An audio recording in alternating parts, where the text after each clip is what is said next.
What you're about to hear is 100% true. I did not witness this myself, but I believe every word. If you believe in what can't be explained, stay with me.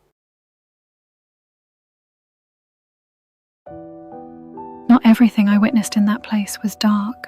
I want you to remember that. Because I think sometimes, when we tell stories like these, stories about the things that live just outside the edge of what we can explain, we only reach for the ones that frightened us. The shadows, the figures in the doorway, the sounds that had no source. But this story isn't one of those. This story is about what Alexandria saw. There was a chapel on the grounds. It sat at the far end of the property, quiet and still, the way old sacred spaces tend to be. During the day, it was used for services, singing, praying, the kind of worship that filled the walls and then faded slowly after everyone went home. The musicians would leave their equipment set up overnight, the keyboard, the drum set, all of it just sitting there in the dark, waiting for the next morning, which meant someone had to stay. The doors on that side of the building didn't lock properly. Everyone knew it, and the last thing anyone wanted was for someone to wander in off the street in the middle of the night and walk out with everything.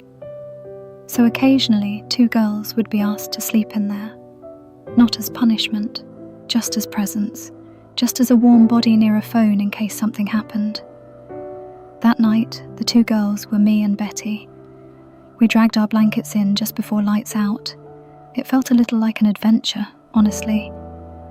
The chapel looked different at night, softer somehow. The stained glass caught the faint light from outside and scattered it in long, dim shapes across the floor. The pews stretched out in rows in front of us. The altar sat at the front, silent and still. We made ourselves comfortable near the back. We talked for a while, the way you do when you're not quite ready to let go of the day. I don't remember what we talked about. I don't remember when we finally stopped. I just remember the quiet settling around us like a blanket of its own. And then, nothing. We were asleep. I don't know what time it was when we drifted off. I don't know how long we slept.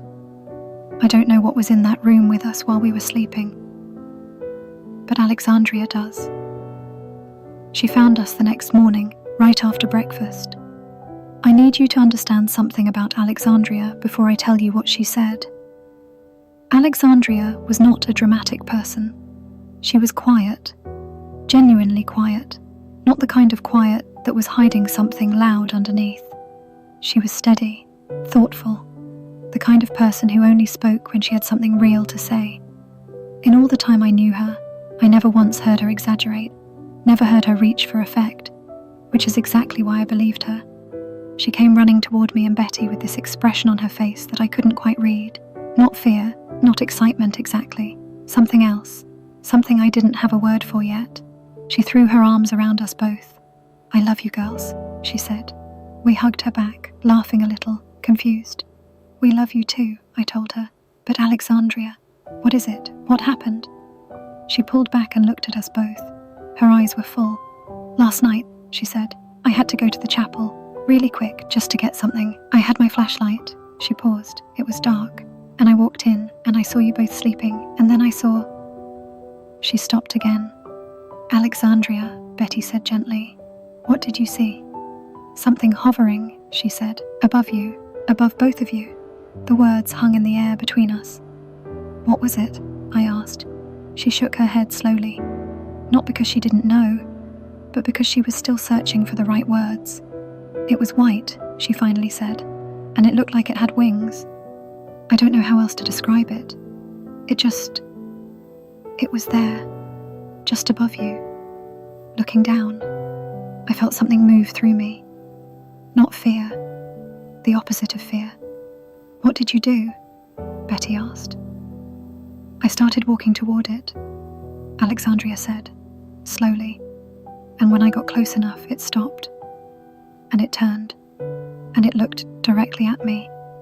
She pressed her hand flat against her chest, and I don't know how to explain this. I felt this peace come over me, this overwhelming total peace, like everything was okay, like everything was going to be okay. None of us said anything for a moment.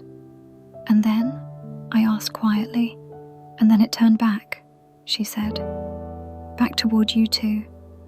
It looked down at you both, almost like it was checking, like it was making sure. She looked at us. Her voice was barely above a whisper now, and then it was gone. Betty and I looked at each other. Neither of us had felt anything.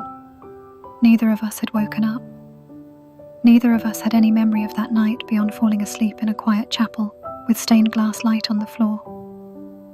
But I believe Alexandria. I believe her because I know who she is. I believe her because of the way she looked when she told us. Not like someone who wanted attention, but like someone still trying to process something that had moved her deeply. And I believe her because sometimes, in the places where the darkest things gather, something else gathers too. Something that watches. Something that stays. Something beautiful. If these stories found you, maybe they were meant to. Like and subscribe for more. There are things I've seen that I haven't told you yet.